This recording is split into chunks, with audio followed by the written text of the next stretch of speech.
கல்கி அகத்தீசாய நமோ நமக. சத்குரு அகத்திய மகரிஷிகள் வழங்கும் ஆத்ம காயத்ரி நோன்பு அருள் உரைகள். 24ஆம் அருளுரை. ஈசனின் அடி தொழுதே அகத்தீசன் உரைக்கின்றேன். அன்பு நிறை மானுட ஆன்மாக்களே, உதிக்கின்ற கதிரவனும் ஓயாது சுழல்கின்ற பூமியும் தங்களது இயக்கத்தினை என்றுமே நிறுத்துவதில்லை.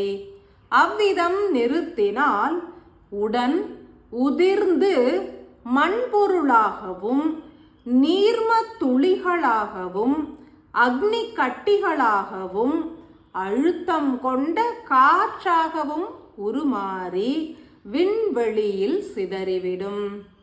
எனில் அறிவது யாது? இயக்கமே அழிவற்ற நிலைக்கு ஆதாரம். இயக்கம் அற்றவை அழிவுறும் என்பதாகும்.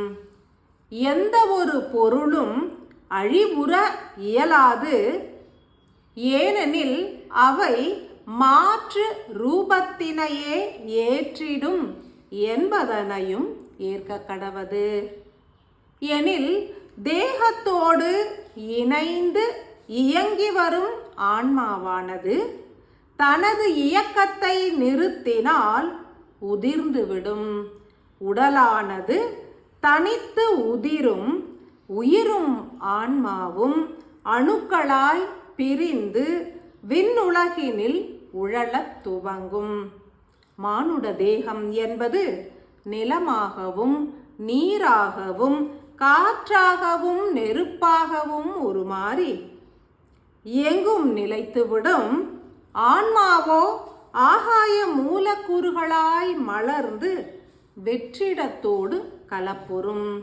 மாறுபட்ட இயக்கங்களும் உருவாகும். இதன் மூலம் உணர வேண்டிய கருத்து யாது? மூலக்கூறுகள் யாவும் எதனோடு எந்த ஒரு விகிதாச்சாரத்தினில் கலப்புறுகின்றதோ அதற்கேற்ப ஓர் தனித்த இயக்கமானது உருவாகும் என்பதாகும். பஞ்சபூத மூலக்கூறுகளும் சரிசமான விகிதத்தில் ஒன்று கலந்திருப்பதே மானுட ரூபமாகும். மானுடர்களுக்கு அருளப்பட்டுள்ள ஓர் உன்னத அருள் என்பது பஞ்சபூத மூலக்கூறுகளையும் இயக்குகின்ற ஆற்றலாகும்.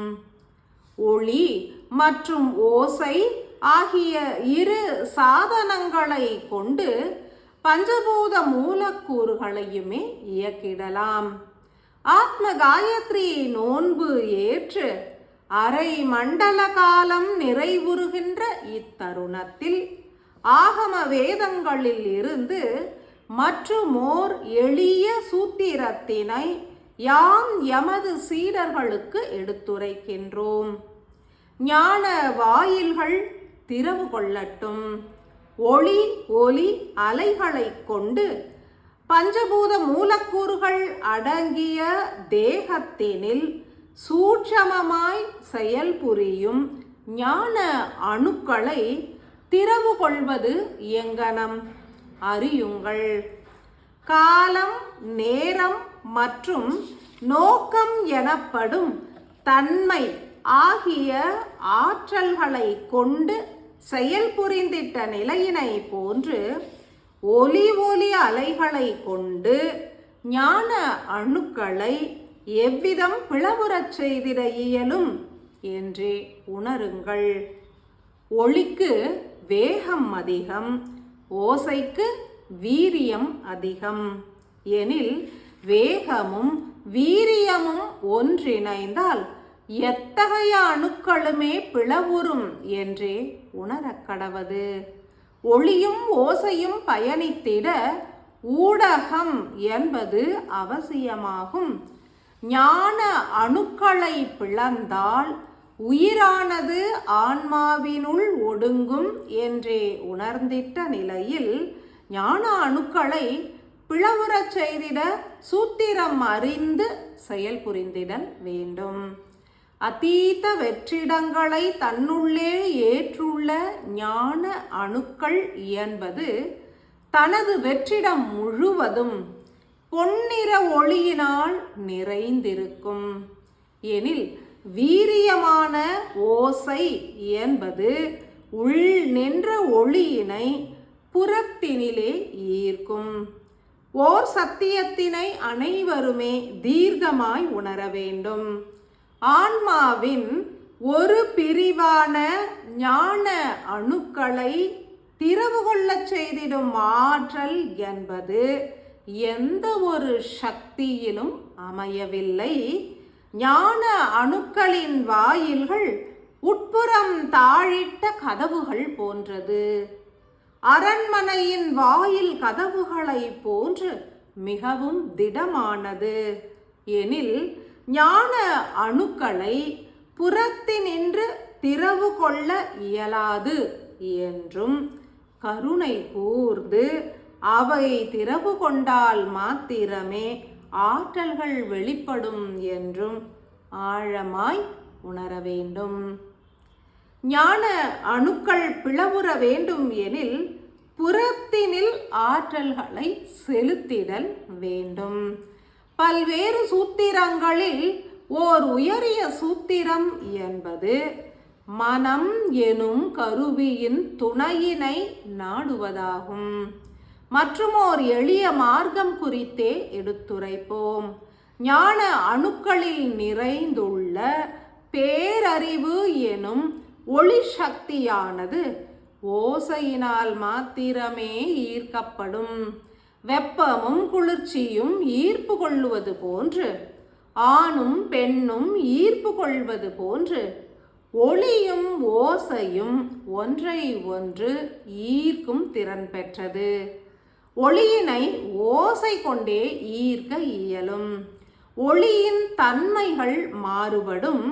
ஞான அணுக்களின் வெற்றிடத்தினில் நிறைந்திருக்கும் ஒளி என்பது பரமாத்மாவின் ஆற்றல்களாகும். எனில் மிகவும் வீரியம் வாய்ந்தவை என்றே உணர வேண்டும். ஞான அணுக்கள் திறவு கொள்ளாத வரை முக்தி கிட்டாது என்றுமே உணர வேண்டும். அதன் பொருட்டே ஆதிசிவனார் உகந்த உயர்ந்த உன்னத ஓசைகளை உருவாக்கினார்.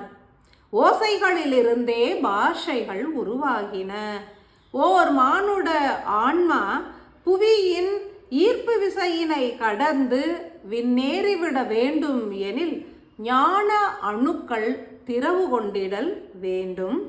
உயிரினை சுமந்து செல்லும் ஆன்மாவின் அதிமுக்கிய அங்கமே ஞான அணுக்களாகும்.